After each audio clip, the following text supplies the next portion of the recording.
Dom Casmurro, de Machado de Assis. Capítulo 1. Do título. Uma noite destas, vindo da cidade para o Engenho Novo, encontrei no trem da central um rapaz aqui do bairro, que eu conheço de vista e de chapéu. Cumprimentou-me, sentou-se ao pé de mim, falou da lua e dos ministros, e acabou recitando-me versos. A viagem era curta, e os versos pode ser que não fossem inteiramente maus. Sucedeu, porém, que como eu estava cansado, fechei os olhos 3 ou 4 vezes, tanto bastou para que ele interrompesse a leitura e metesse os versos no bolso. Continue, disse eu acordando.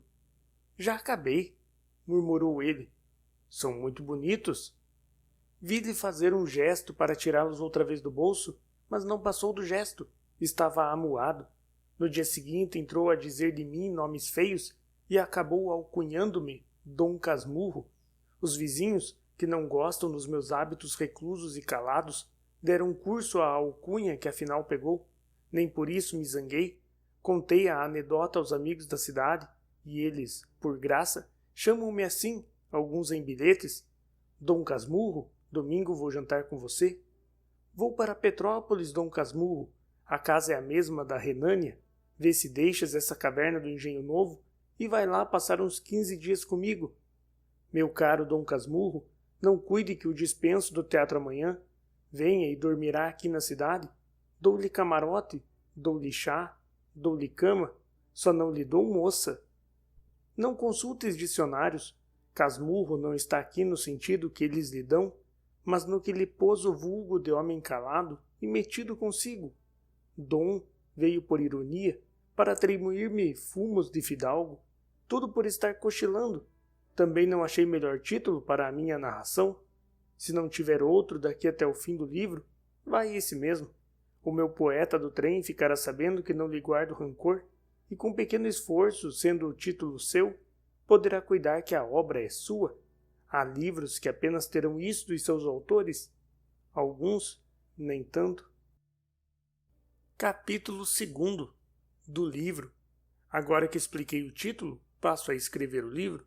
Antes disso, porém, digamos os motivos que me põem a pena na mão. Vivo só, com um criado. A casa em que moro é própria. Fila a construir de propósito, levado de um desejo tão particular que me veste a imprimi-lo. Mas vá lá.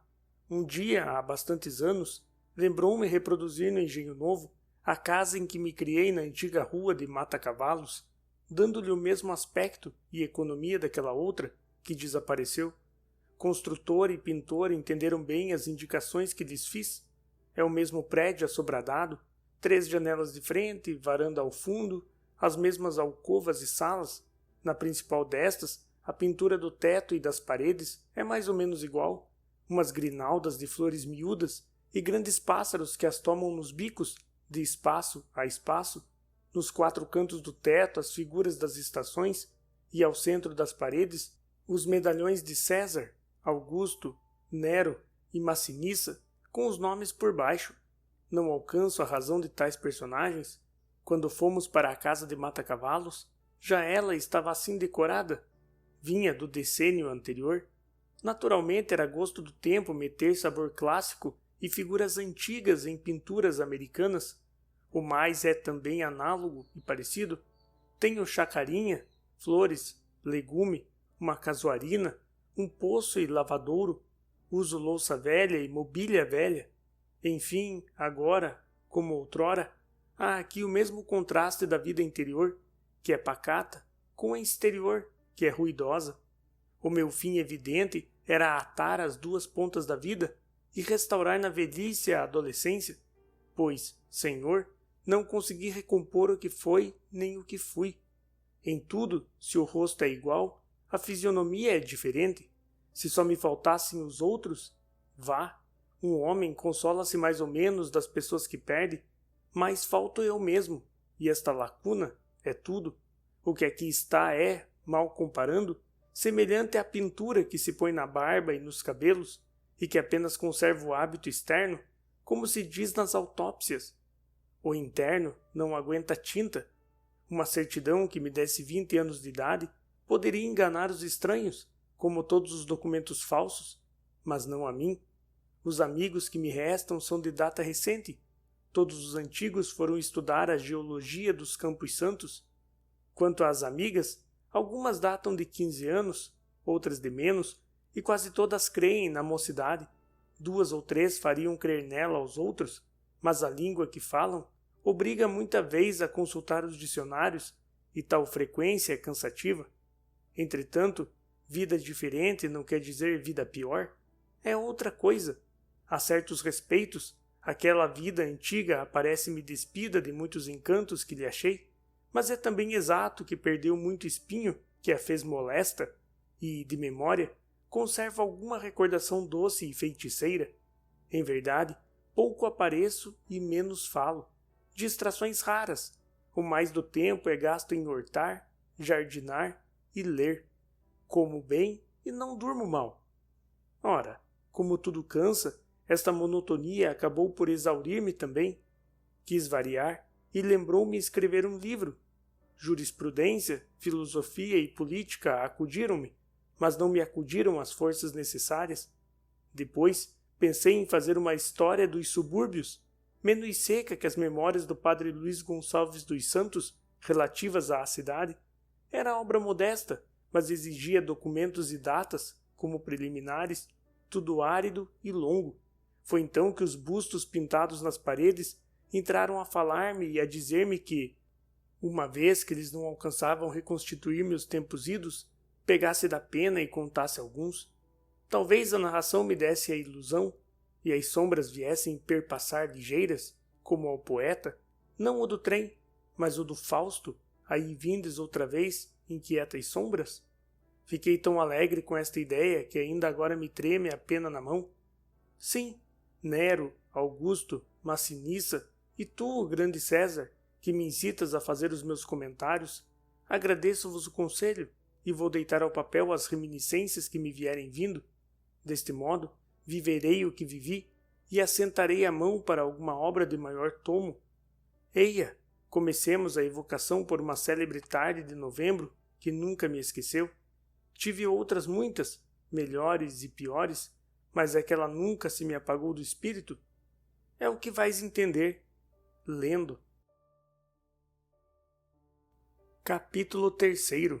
A denúncia. Ia a entrar na sala de visitas, quando ouvi proferir o meu nome e escondi-me atrás da porta. A casa era a da Rua de Mata-Cavalos, o mês novembro. O ano é que um tanto remoto, mas eu não hei de trocar as datas à minha vida, só para agradar as pessoas que não amam histórias velhas. O ano era de 1857. Dona Glória, a senhora persiste na ideia de meter o nosso Bentinho no seminário? É mais que tempo, e já agora pode haver uma dificuldade. Que dificuldade? Uma grande dificuldade. Minha mãe quis saber o que era. José Dias, depois de alguns instantes de concentração, veio ver se havia alguém no corredor. Não deu por mim, voltou e, abafando a voz, disse que a dificuldade estava na casa ao pé, a gente do Pádua. A gente do Pádua? Há algum tempo estou para lhe dizer isto, mas não me atrevia. Não me parece bonito que o nosso Bentinho ande metido nos cantos com a filha do Tartaruga, e esta é a dificuldade, porque se eles pegam de namoro, a senhora terá muito que lutar para separá-los. Não acho. Metidos nos cantos? É um modo de falar. Em segredinhos, sempre juntos. Bentinho quase não sai de lá. A pequena é uma desmiolada. O pai faz que não vê. Tomara ele que as coisas corressem de maneira que... Compreendo o seu gesto. A senhora não crê em tais cálculos. Parece-lhe que todos têm a alma cândida. Mas, senhor José Dias, tenho visto os pequenos brincando e nunca vi nada que faça desconfiar. Basta a idade. Bentinho mal tem 15 anos. Capitu fez 14 a semana passada. São 2 criançolas. Não se esqueça que foram criados juntos desde aquela grande enchente há 10 anos, em que a família Pádua perdeu tanta coisa. Daí vieram as nossas relações, pois eu hei de crer. Mano Cosme, você o que acha? Tio Cosme respondeu com ora, que traduzido em vulgar queria dizer: são imaginações do José Dias, os pequenos divertem-se, eu divirto-me, onde está o gamão? Sim, creio que o senhor está enganado. Pode ser, minha senhora. Oxalá tenha razão, mas creia que não falei senão depois de muito examinar. Em todo caso, vai sendo tempo, interrompeu minha mãe. Vou tratar de metê-lo no seminário quanto antes. Bem, uma vez que não perdeu a ideia de o fazer padre, tem-se ganho o principal. Bentinho há de satisfazer os desejos de sua mãe, e depois a Igreja brasileira tem altos destinos. Não esqueçamos que um bispo presidiu a Constituinte e que o padre Feijó governou o Império. Governo como a cara dele, atalhou tio Cosmo, cedendo a antigos rancores políticos. Perdão, doutor, não estou defendendo ninguém, estou citando. O que eu quero dizer é que o clero ainda tem grande papel no Brasil. Você o que quer é um capote. Ande, vá buscar o gamão.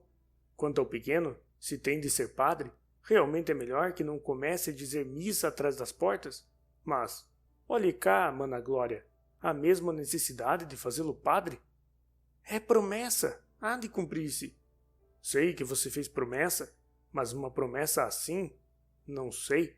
Creio que, bem pensado, você que acha, prima Justina? Eu? Verdade é que cada um sabe melhor de si, continuou tio Cosmo.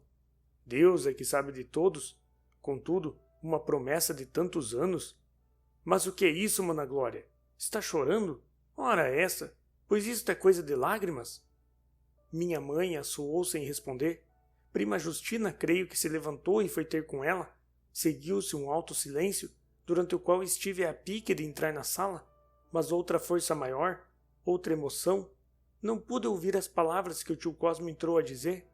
Prima Justina exortava: Prima Glória! Prima Glória! José Dias desculpava-se. Se soubesse, não teria falado, mas falei pela veneração, pela estima, pelo afeto, para cumprir um dever amargo, um dever amaríssimo.